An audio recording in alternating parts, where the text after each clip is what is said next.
Time is relentless. Hour by hour, minute by minute, time pauses for no one. In endurance racing, time is the ultimate measure. Racers must push their cars and themselves to the limit just to stay one step ahead of the clock. The 25 Hours of Thunderhill is one of the world's longest endurance races. For 25 hours straight, competitors face traffic, changing conditions, and exhaustion, all while traveling at over 100 miles per hour. These men and women will risk everything for the chance to win one of the toughest races in the world. The 25 runs each December at Thunderhill Raceway near the Northern California town of Willows. The race is organized by the National Auto Sport Association, which sanctions track days, sprint races, and endurance races throughout the U.S. We created the 25 8 years ago, and since then it's grown into one of the biggest endurance races in the world. This race is unique because we have such a wide range of cars and classes. 6 different classes of cars race in the 25. The fastest cars are classified in ES and ESR, while progressively slower cars compete in the E0 through E3 classes. All the cars start together at 11 a.m. and race through the night to the 12 p.m. finish. Cars stop only for service, driver changes, and repairs. It is an absolute test of man and machine, you know, there's just nothing like it. We get to race out here with some real fast cars and pro racers and, you know, for a bunch of amateurs.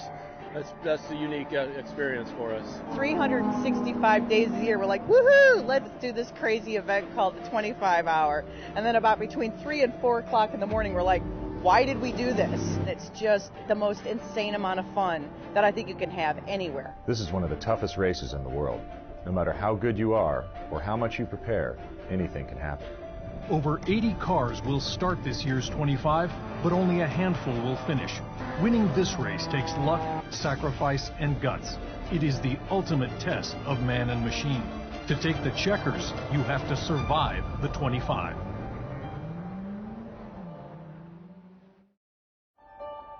The 9th annual 25 Hours of Thunderhill starts tomorrow. Today is reserved for practice and qualifying, and every team is rushing to prepare for the race. This year, one of the favorites for the overall win is the SNT Motorsports Development Ford GT, which is competing in the ES class. I've owned the Ford GT. I bought it as a 2005 Ford GT street car and began developing it into a full-blown race car. We ran it here last year in the 25, led the race into the 12th hour, and then had some contact, and it pretty much knocked us out of the race last year. After their near miss in last year's race, Steve Tarpley partnered with his driving coach, Dave Smith, to rebuild the team under a new banner, SNT Motorsports Development. So SNT Motorsports Development is a company that's evolved from our effort last year, in which we're a driver development company. Our job is to take some of these people that really want to pursue racing at the top level and make them realize their dream that they could actually do that through a process of individualized, personalized driver development. The Ford GT is the mascot of S&T Motorsports Development, and we want to use that to jumpstart our company. If we do anything less than win this race, it's going to be a huge disappointment. So we are very focused. Everybody on the team knows how important this is. This is an enormous effort, but it's worth it, and we're going to show that it's worth it. Competing alongside SNT for the overall win is the Chevy Super Truck of Lynam Royal Purple Racing, which is attacking the 25 from a different angle. We're running a pretty simple vehicle here. It's a late model stock car with a truck body, like a Craftsman truck. One of the keys to our success is the simplicity of our vehicle. It's just a simple V8 powered stock car. For this race, we're running an Edelbrock crate motor. We're running Royal Purple synthetic oil in it, so we know we're going to keep our engine temperatures down. It gives us plenty of power, but the key is it is guaranteed just about to last that 25 hours.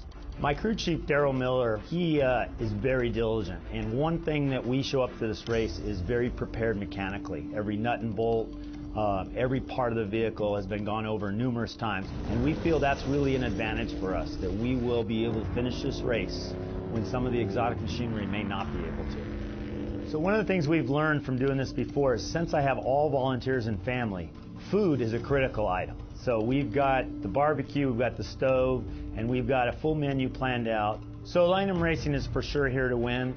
The Royal Purple Silverado is ready to win, but we really want to have fun also. This is DG Spec Racing's first 25.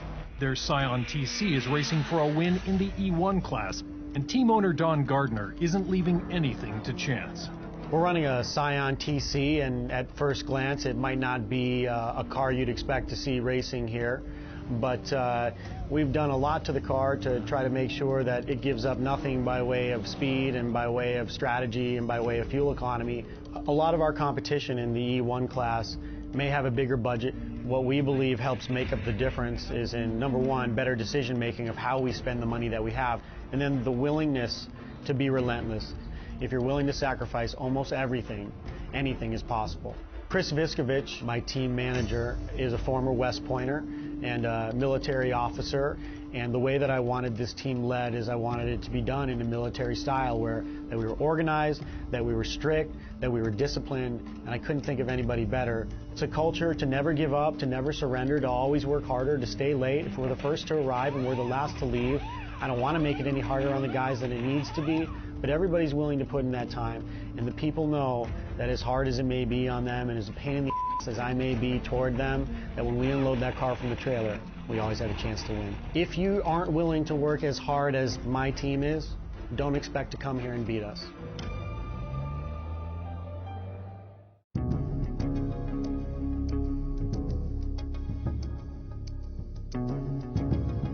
Attention in the paddock. Attention in the paddock. Qualifying begins in 30 minutes. Qualifying is done in a half-hour period. It's very busy on the track. All 86 cars will be out there. It's very difficult to guarantee you're going to be able to get a good lap time in with all that traffic. I have to be mistake-free. I have to get my mind off everything else, and our goal is to be up front. We should be up front. We belong up front. We have the horsepower on a lot of these cars. We want to be at the front with aware drivers and aware teams that also have good cars that want to get through the race too, because they're planning to be a front runner.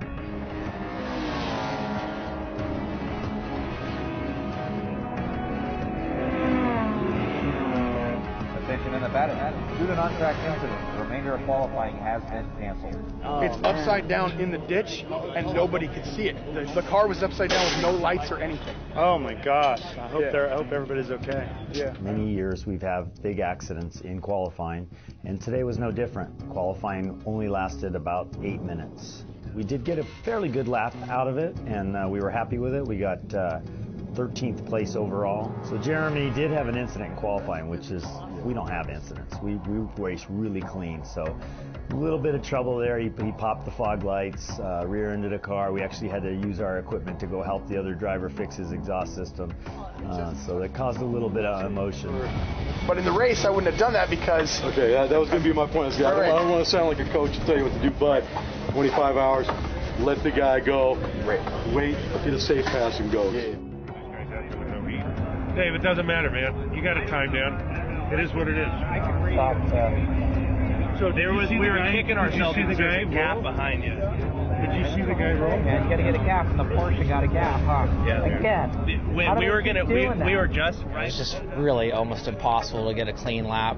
The Mercer guys got a clean lap in. They got the pole at a 46, I think, which is outstanding. They got out there in time where they were able to get one clean lap in, and they put it down and made it happen. We absolutely had not one opportunity to have a clean lap the whole time, and I have to be happy with, under the circumstances with qualifying to be where we're at. Look, we can even comb his hair. Qualified really well. The car's running good. Hasn't missed a beat. I'm ready. And also the guys. The reason I'm in with this team is for Don Gardner and the team themselves. So we've practiced, we've rehearsed, we've redeveloped. There's nothing else we can do right now, which is a really inspiring moment, actually. Get a good night's sleep, get a good meal, and then come back and charge it tomorrow.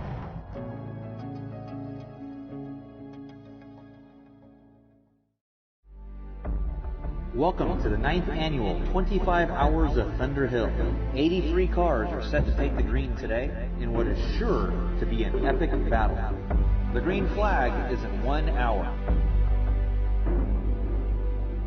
I'm ready to go. You know, I talk a big game right now. I'm not nervous right now, but about 15, 20 minutes before the race, you'll be seeing me running back and forth to the John. It would have been a little better if it wasn't so windy. But other than that, everything's going pretty well. We're just finishing off on our final things, and the car's prepped to go on the track right now. Everybody's feeling pretty good. You know, we went through the truck last night and just double-checked everything and replaced anything we thought was even close. We're in it to win it. So, but the energy's been really good. We're really looking forward to it.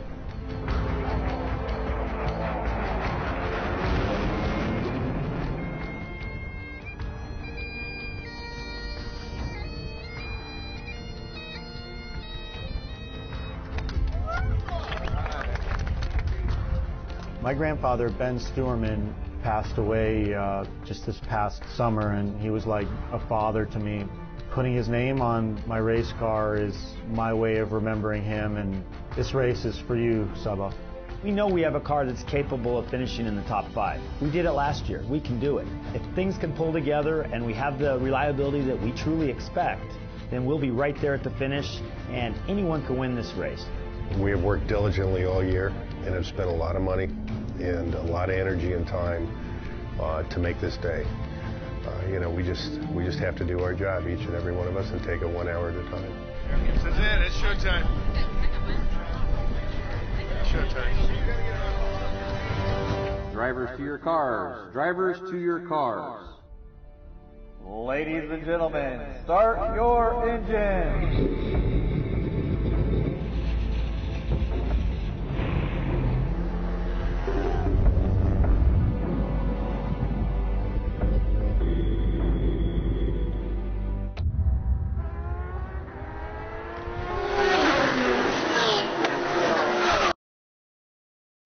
Starting 21st overall, Don Gardner wants to make sure the DG Spec Scion has a trouble-free start to the race. You can't win the race in turn 1, but you can lose it. I mean, you can be taken out and you're finished. So getting through turn 1 in the first few laps is super important. Fortunately, you know, where I was, people just were sleeping, and I got into a really good pocket and was kind of out of harm's way. Using specially modified fuel cans to speed up their pit stops, the team quickly takes over the class lead. You are allowed and encouraged to try to make what is a traditional can faster.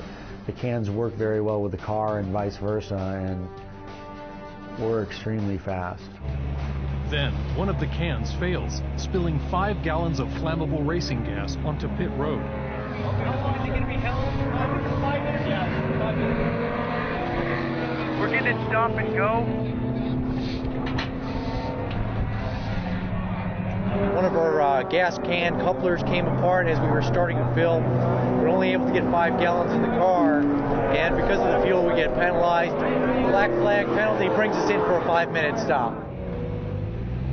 It's frustrating to work that hard, and you know it's one of the worst things that can happen because it's 5 minutes. So we're in the black, you know, we're in the minus all straight up.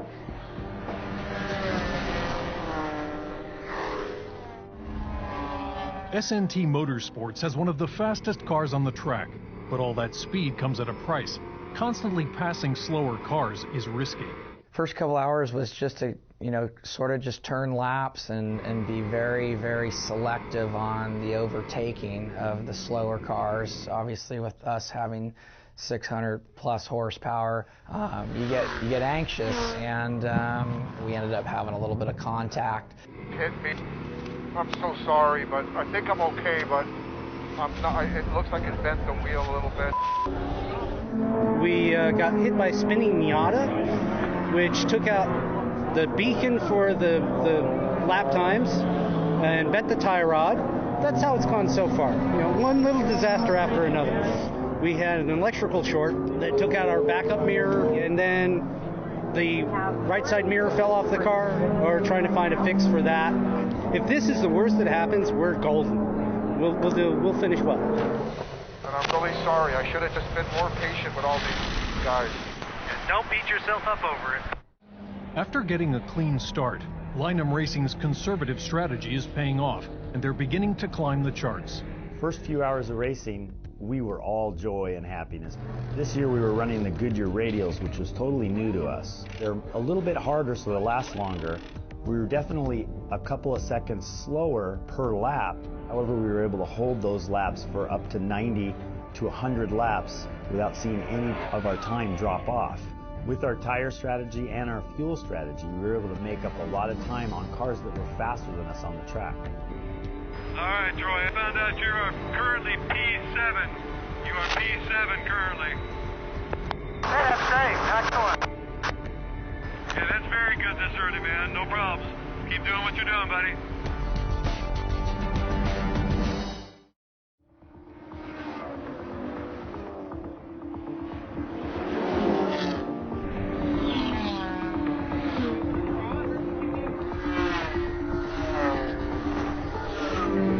3 hours into the race, Dave Smith takes over for co-driver Steve Tarpley. This is the first time Smith has driven the car since it was damaged, and he's worried about the car's handling. Something's wrong with this car, man. What's it doing? It turns left, like, right away, like right now, very quickly, and it struggles to turn right. That was from the incident with Dreesy earlier. Tell them to try not to trail. Try not to trail the car and let off the brakes and roll into the corner. And it works a little bit better. Dave just got in the car. I think he was a little miffed about how the car was handling compared to yesterday. So we told him to shut up and drive, and he went like 2-3 seconds faster that lap. It's a 53.7, Dave. Not bad. Guys, this car's horrible. If you try to get any kind of speed lap time, it's freaking hairball. It was drivable, but at a very low rate of lap time and speed, and very, very uncomfortable.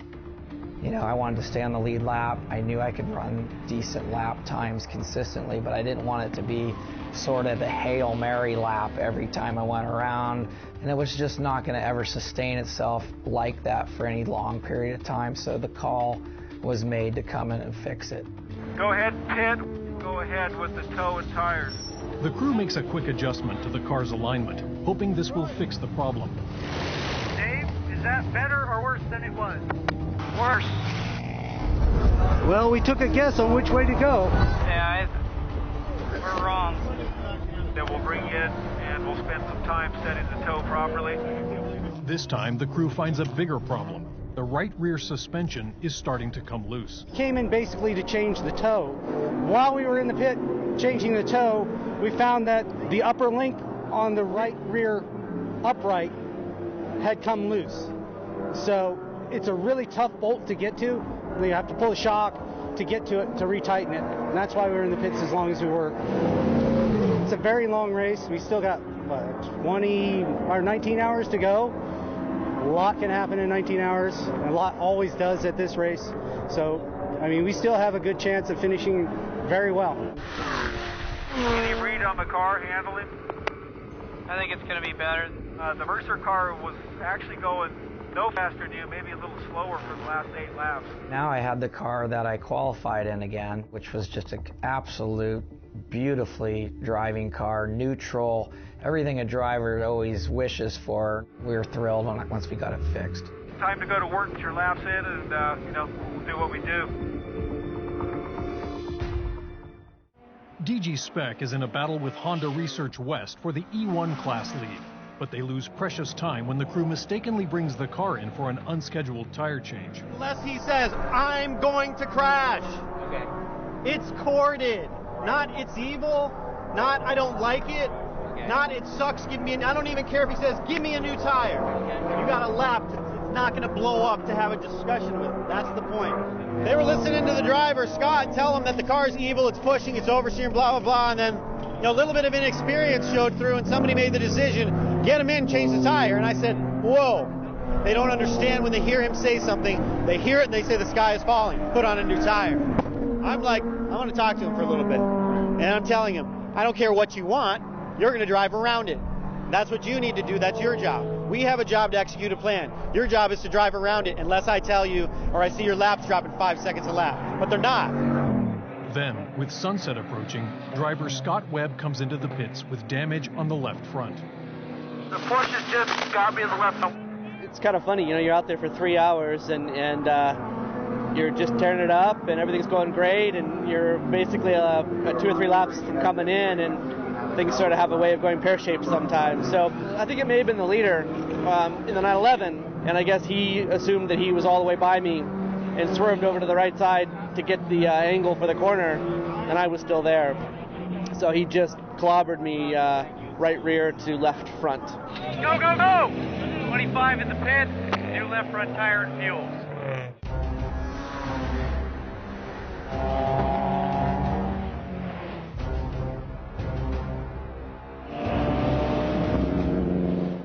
Just after dark, DG Spec hits another snag. Yeah, guys, I don't want to complain, but these brakes are getting worse and worse. We're going to do an in-depth brake inspection on them when you bring them in. Ryan was in the car and he was complaining about the brakes and complaining about the brakes, and I was trying to cut through the clutter to understand, is he just being a whining driver, or is there really something wrong with the car? I decided to go look at the brakes, and I'm shining the light in there, and I couldn't find the distinct mark between like the friction material and the backing plate of the pad. Finally, I just said, you know, I can't. The reason why I can't see it is because he's got metal on metal. The team scrambles to replace the front brakes and get their Scion back in the race. We weren't ready because we're expecting them to go at least out until about 10, 11 o'clock at night. We had everything prepared, but it's back there. So, and then we're in the middle of doing a couple other things at the same time, and so it just kind of, everybody got a little bit out of sync. Just didn't anticipate that kind of brake wear, but I guess what we really didn't anticipate was the fact that 1 or 2 of the drivers, who remain unnamed, were just really hard on the brakes.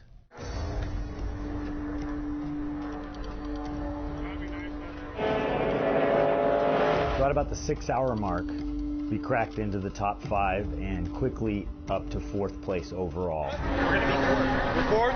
And it'll take about 3 laps. Right. Excellent. Well, that's better than expected, actually. I figured as long as we can stay in the top 10 through the night, or a little better, right, then things will just move up slowly but surely. Basically. Around 7 p.m., Troy Lindstrom takes back over from co-driver Jeremy Croisset. But when the truck pulls away, the crew makes a worrisome discovery. We took off from our pit stop, and I got a call on the radio that, hey, we've got a puddle of oil. We need to investigate it. We have an oil leak. It's not super bad. Keep an eye on the oil pressure for a few minutes. We're going to get a couple tools, maybe splice the oil lines together and bypass the oil cooler, and then get a quart or 2 of oil if we have to top it off. You got a copy? 10-4, I got a copy. So when we stopped on pit road, we love these guys to just fix the oil leak. We hope maybe it was just an oil cooler line or something simple. Problem is, the entire engine is covered with oil, it's dripping. Everything's hot, smoking. Where's the oil coming from? There's no way to tell. The team tops off the oil and sends the truck back out. From here on, they will have to keep a close eye on the leak. All right, man, keep an eye on the oil pressure. If you got a problem, let me know.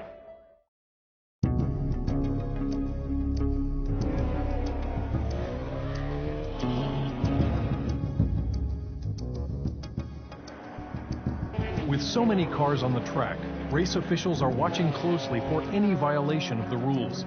DG Spec has already served a 5-minute penalty for spilled fuel, and now they're being penalized again. I'm getting a black flag, guys. They just black flagged me. Find out what's going on. Roger that. We'll be checking on the black flag.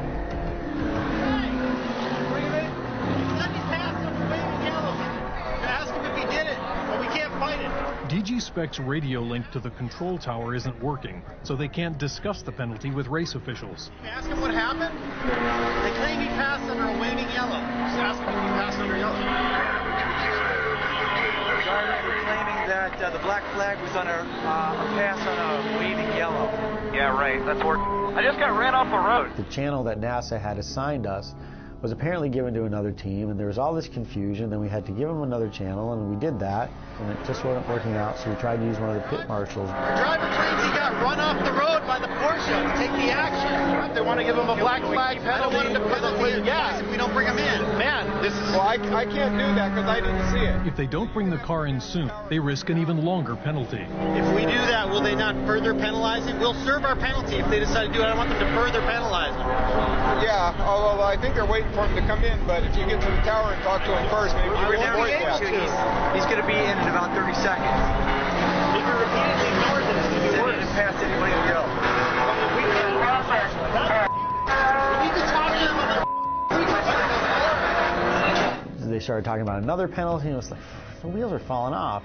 But in spite of everything, DG Spec is still fighting for the E1 class lead. We were in a dogfight with one of the Honda factory teams. It was like 10 lead changes in the first 300 laps. We would go like 3 laps down, and then we would build it back up again because our stops would be great.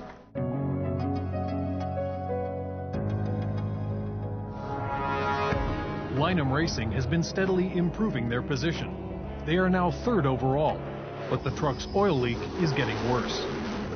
I don't know how much longer we can keep going like this. It's hard to say how long it's been like that. He's not going to make it all right. Oh no, you can't keep going like this. For this race, the team decided to use a modified engine with more power. But crew chief Daryl Miller thinks this was a mistake. Well, you know, they built the whole motor from the bottom up, but it shouldn't be at this juncture. We had a known quantity, pit stop wise, motor wise, so what? We're a little slower than a few cars. Big deal. Right. So we decided our plan would be to just keep adding oil to the engine. I know our Royal Purple motor oil helped maintain that engine. Then the voltage started to drop, and the voltage gauge went from 13 to 12 volts to 11.5, and then that's when the lights started to fail. We have low voltage. Now I have nothing, no electricity, no juice, nothing. The oil is covering the alternator, and the belt was slipping. We're going to push start you, pull it into the coal pit, all right? The crew decides to take the truck behind pit wall for repairs. It's time to come in and fix it once and for all. SNT has been pressing forward since their early mechanical problems, but now the car is back in the pits. Hey, Ed, we got no power steering. How hard is it to drive? Impossible? The power steering seized up and it went to full manual. It's just very, very difficult to drive with that size tire on the car without any power assist. We're looking at a 2-hour window before we get back out. If anything quicker than that will be a blessing. We have the spare power steering pump. The guys will knock it out. They're the best. We climbed 20 positions since the last incident, and it's put us right back down at the bottom again. So luckily we've got the parts and we've got some great talent here. These guys really know what they're doing, but we just keep trying to crawl back out of the hole.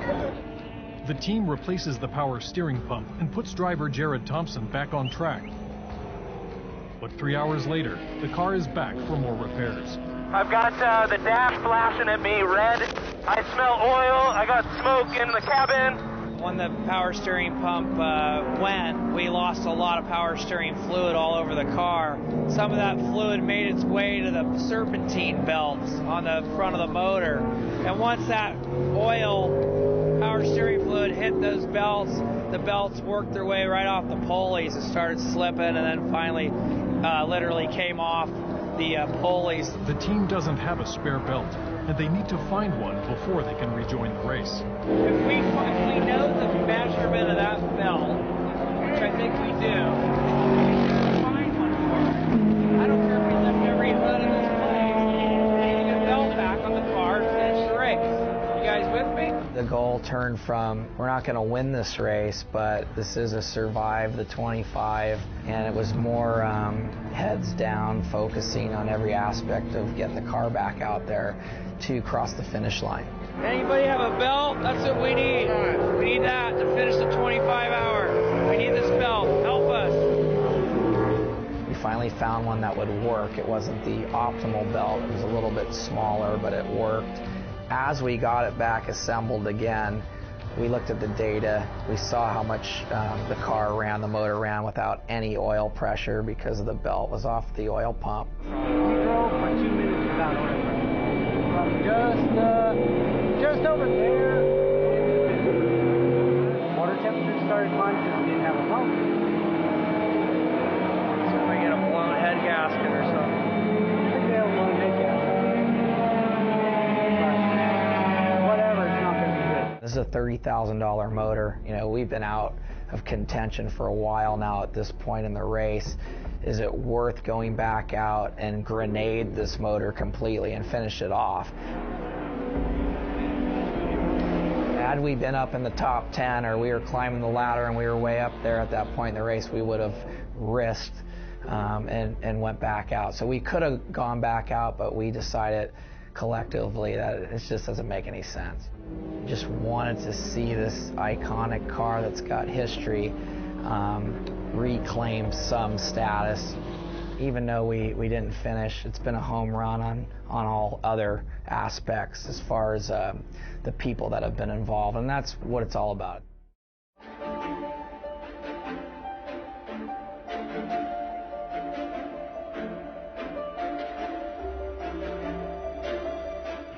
Since an oil leak sidelined their super truck, Lynam Racing has been working behind pit wall. It's really frustrating to be dead in the back paddock. And we're not dead because we have a blown engine or a broken wheel or a blown transmission. We're dead because we have an oil leak. The crew cleans up the engine bay and starts the engine to see if they can locate the leak. There it is. One crank seal right there. Turn it up. Oil is dripping from the lower front of the engine, and the crew believes it's coming from an oil seal. Of all things, it's a $2 part. It's the front crankshaft seal that has failed. So we found a crankshaft seal. We're trying to get the new one installed. Unfortunately, our hope of a top 10 finish now is pretty much in jeopardy. But we should be able to get back out there and turn some laps and improve our finish. All right, get that puller out there.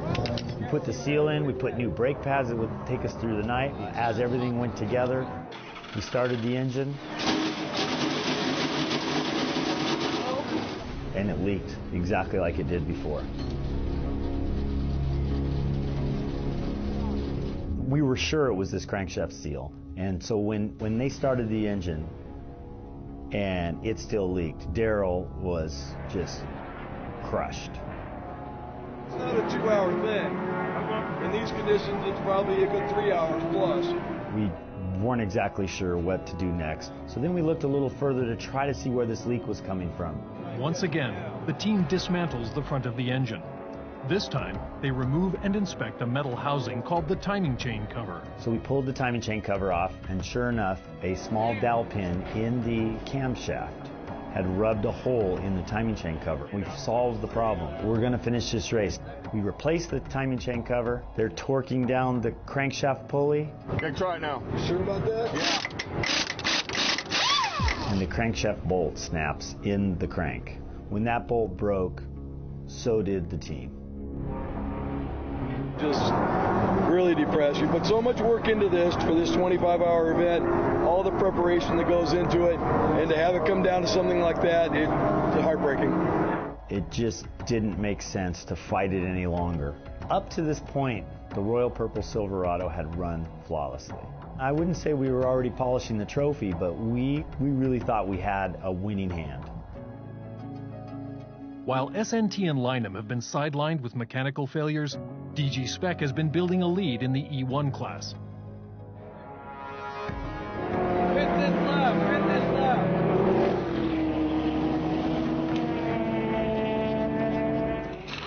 I'd say for the first 300 laps, we were in a dogfight with the Honda team, but then it changed and we started to come into our own and really gain separation. Right now we're 26 laps up ahead of our nearest competitor.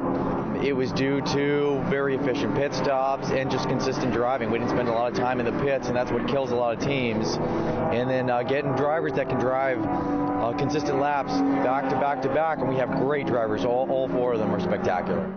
As the night wears on, one of the biggest challenges is fatigue. Chris's job was to constantly assess each individual based on the way they were performing and the things he saw and the way they were speaking and their body language. We're going through a pretty strict rotation of getting people down, getting them sleep, some rested. We want to have fresh people in the morning. Any kind of crew that needs to sustain activities for 24 hours has to institute some sort of a disciplined sleep plan. With a 26-lap lead, DG Spec is focused on staying out of trouble and on the track. The risk is highlighted when the race is temporarily stopped to clean up an engine fire. I think the car's on fire. You're getting to it now.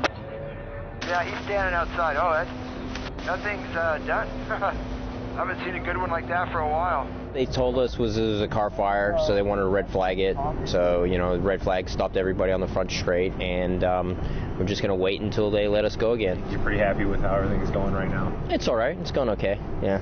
I'll tell you in about, how many hours? What is it, 5 hours? 6 hours? 6 hours. I'll tell you in 6 hours how happy I am. Drivers have to take care of the cars. Take care of the mechanical parts of the cars. They have to take care of not getting tangled up with other cars. One of my worst nightmares, deep into the race, having a catastrophic failure. But those are the things that I've had nightmares about the last 8 or 9 months.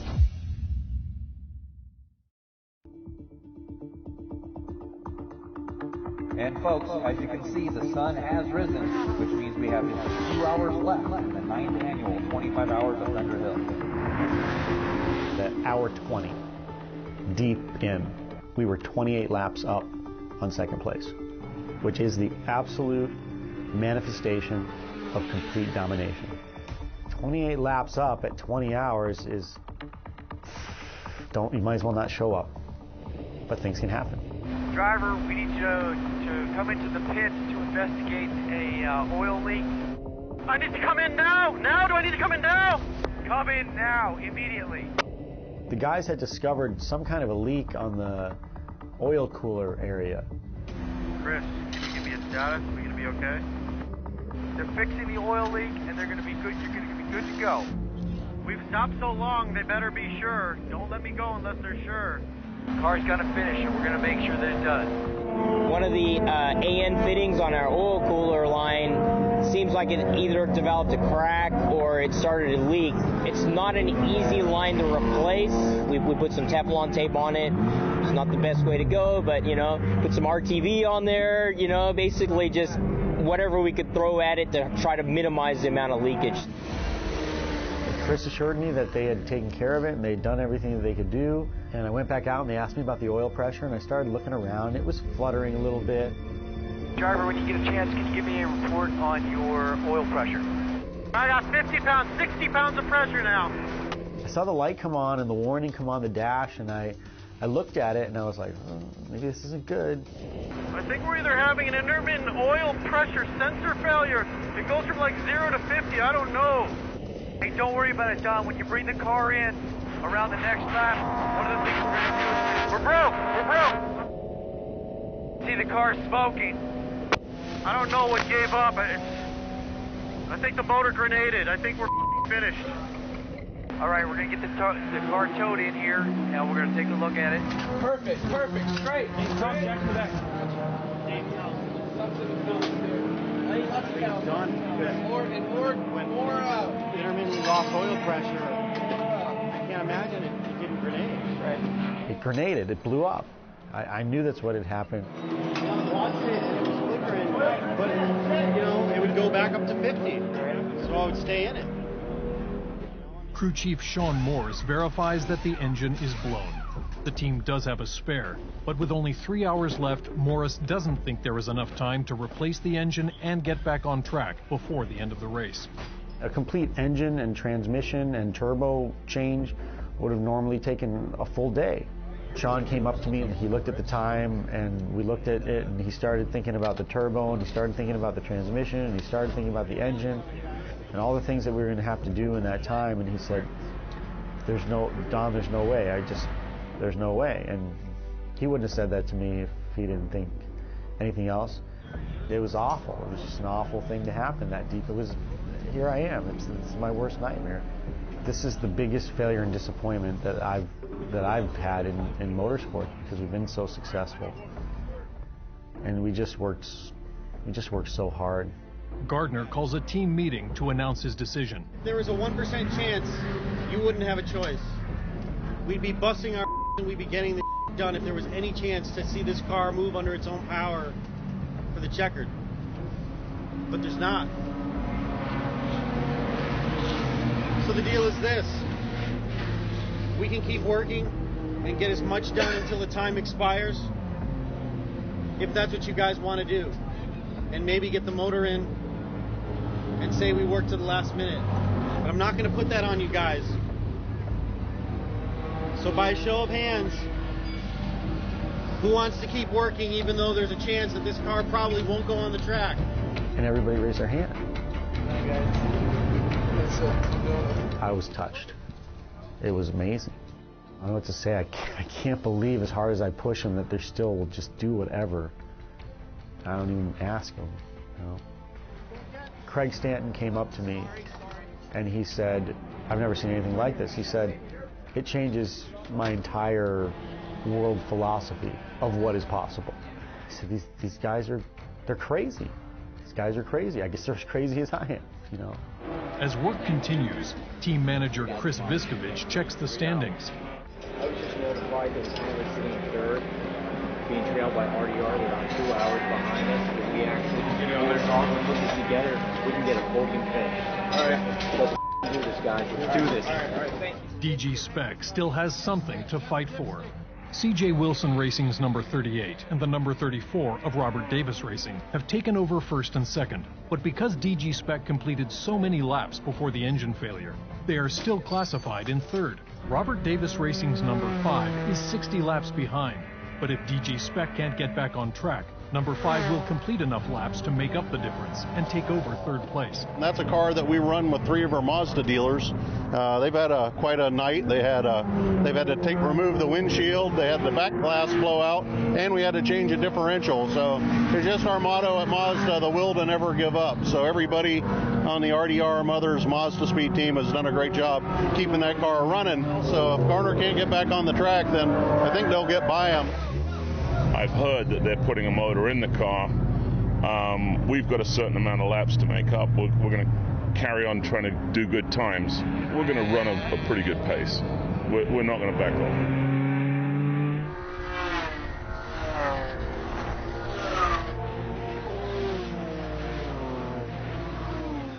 With just 30 minutes left in the race, DG Spec is close to achieving the impossible. The engine change is almost complete. I mind the first round if we get out there. First round of what? Like asparagus juice or whatever healthy stuff you drink? There came a point where it looked like there was a legitimate chance to do it. They were making a lot of compromises along the way. They were just putting it back together to try to get it under its own power. So we were looking and we were seeing how much time we had, and there was still a lot left to do. I mean, the intercooler pipes weren't on, the intake wasn't on, the bumper wasn't on, the tires weren't on. So at that point, if we expend any more than approximately 16 minutes, they catch us while we're finishing up what looks like another couple hours worth of work. Wait, hey, yeah. That's it. All right, this is it. I found it. Try it. Find it. It's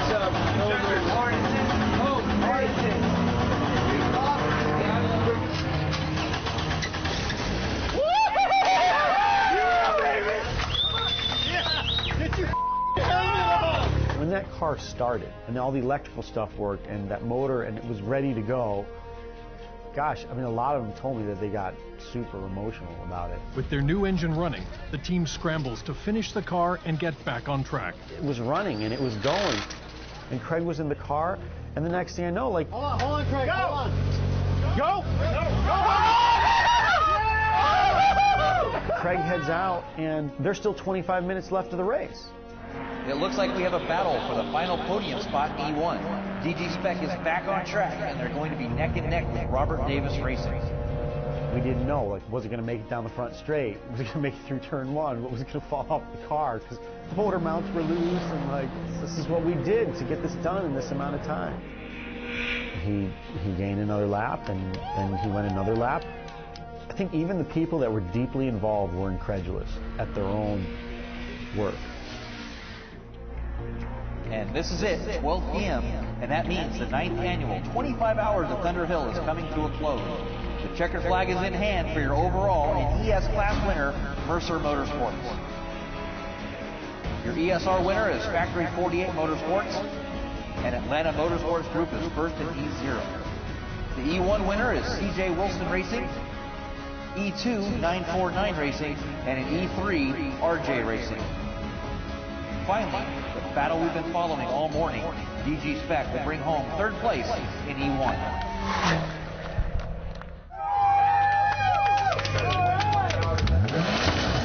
They put him on track less than 1 lap ahead of third place. Third place in E1 Team Scion Racing, GG Spec, had to do a motor change in that turbocharged Scion. You know, the two teams that, you know, beat us, they go home with the win, it's true. But they were getting worked hard by this Scion team. It sucks to lose the dominating win and the 5th overall, but that's a heck of a way to finish it. What we have is, it's just something very special.